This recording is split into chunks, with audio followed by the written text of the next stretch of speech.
What's up, guys? It's Molly. I got my crock pot out.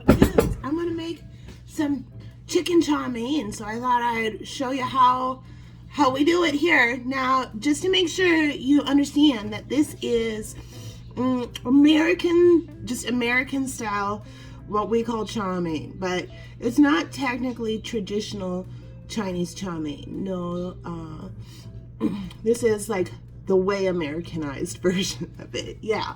So I'm gonna get my whisk. How you doing today? What's up? Yeah. All right. So I'm gonna start washing my hands.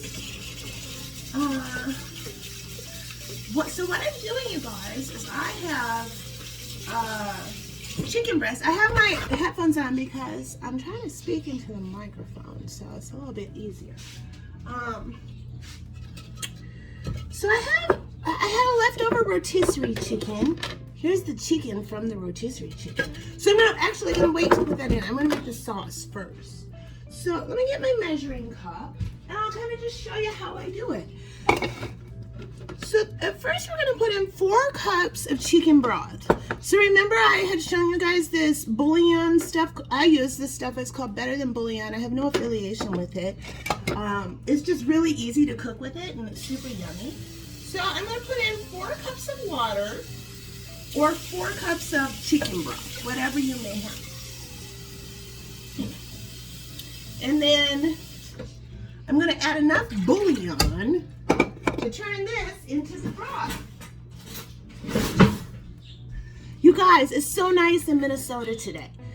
It's unbelievable. We went from snow on the ground to like sunny. I'm laying out on the lounger, my dog's in the garden, loving it. It's been so great.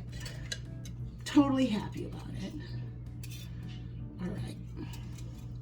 So we got the chicken broth going. And I'm just mixing all of this with a whisk. If you don't have a whisk, you can use a fork, a spoon, anything. All right. And then we're gonna add a cup of soy sauce. So with that, you gotta take the little thing off. Here we go. Did you know chow mein was like mostly soy sauce? So I've got the chicken broth and soy sauce combo in there. We'll put this back on. And then we're gonna add 2 tablespoons of peanut butter.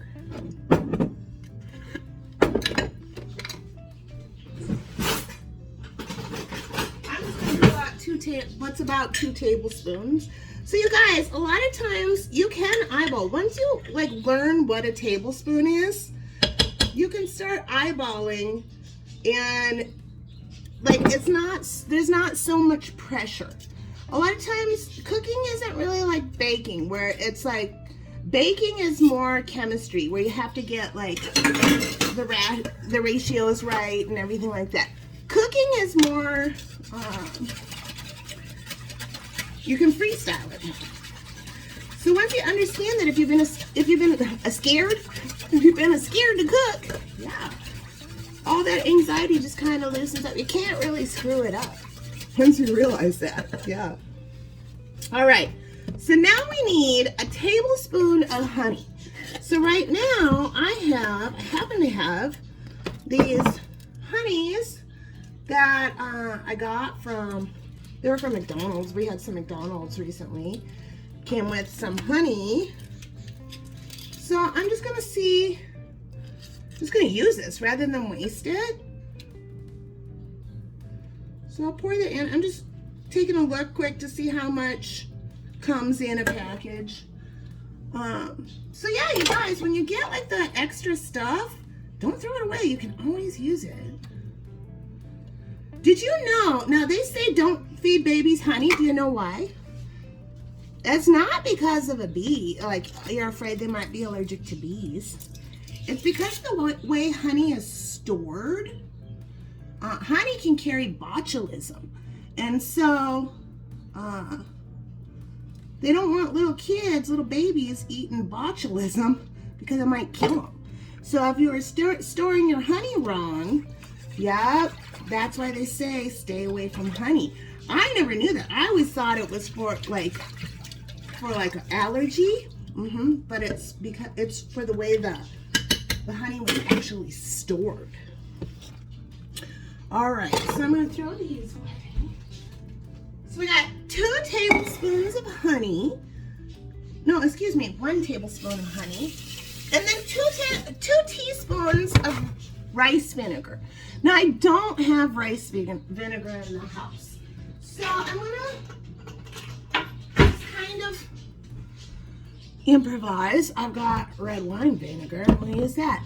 So you guys, another tip is on the inside of your cupboards, I have put little hooks on the inside of my cupboards, and I hook all my measuring spoons and my measuring cups right on the inside there. So they're always, like, you always know where they are. It's pretty handy. All right, so I'm gonna add some vinegar. Now the red wine vinegar is not the same as rice vinegar, but it's the closest thing I got, so I'm gonna do that. All right, I'm gonna add a garlic clove, which I always get minced garlic. I just buy already minced up garlic. It's so much easier. And my family likes garlic, so I'm gonna add a healthy amount. And then it calls for 2 teaspoons of sesame oil. Oops. Trying to screw the peanut butter cap on the garlic. All right. So we're gonna add 2 teaspoons of sesame oil. Now sesame oil, a little goes a long way, dudes. So you gotta be real stingy with the sesame oil. Otherwise,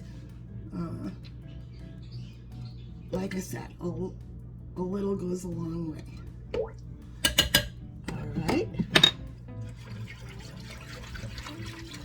Do a little swish-a-maroon. All right. We need a 1/4 teaspoon of pepper.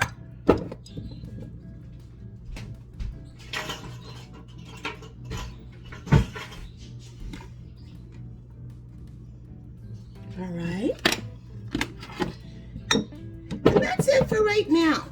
In a little bit, we'll add, I'm just gonna stir this up and I'll add the chicken. And we'll just let this cook for a while, get going. And then in a little bit, I'll add, when it's about time, when the time is right, I'll add a package of mushrooms, water chestnuts. This is my, look at my old recipe. It's like all dirty and stuff. Water chestnuts, some bean sprouts go at the very end, celery, 3 to 4 stalks of celery, and chicken. So I'm gonna add the chicken now. I'll add all that other stuff in a little bit. We're just gonna get all this going. All right, so there is part 1. Are you ready? Hold on. That's what it looks like right now. I promise you, it's gonna be amazing. There's usually none left when I make this for my family. All right, we'll be back with part 2.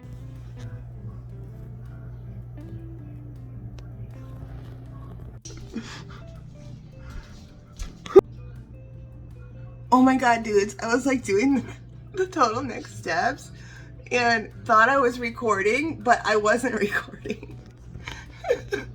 So I was talking to like dead air. I've added,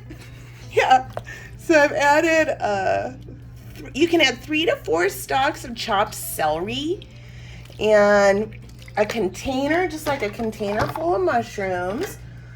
These happen to be baby Bella mushrooms that I had. And then, excuse me, I chopped up some water chestnuts and put those in here. So I'll try. Oh my God, why is this so hard? You guys, This is my third attempt at part 2. So here we go. Part 1, I showed you me adding this chopped celery. Yeah, 3 to 4 stalks of chopped celery. Part 2, I kind of started coughing, so I had to stop. So here we are at part 3. Yeah. I added celery, a package of mushrooms. So we have just a package of mushrooms. These happen to be, I just bought pre-sliced baby bella mushrooms. That's what I got. And 3 to 4 stalks of celery. And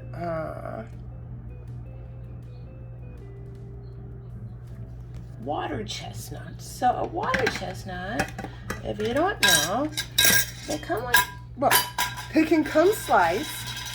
And here's a, yeah, oh, I just heard a cymbal. Somebody, okay, I just saw a cymbal like kind of tossed down on the ground. Okay. So yeah, so they look like that, but they just add kind of like a little crunch. But I slice them. I see that right on the top there, right there. I slice them that, just kind of do it like that thick of a chop for them. And then I'm just gonna let this cook now for a few more hours in the crock pot. Just let it all get going. Oh my gosh, you guys, it smells so good.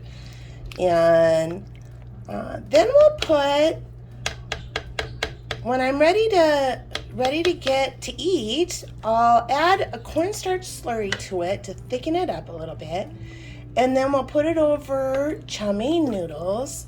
And then I'll put some fresh bean sprouts on the top. You can put bean sprouts in and let it cook now, but they get kind of slimy if you let it cook now. And the kind of the fresh crunch of them is pretty nice. So there we go, dudes. I finally made it. I got to get through the next part.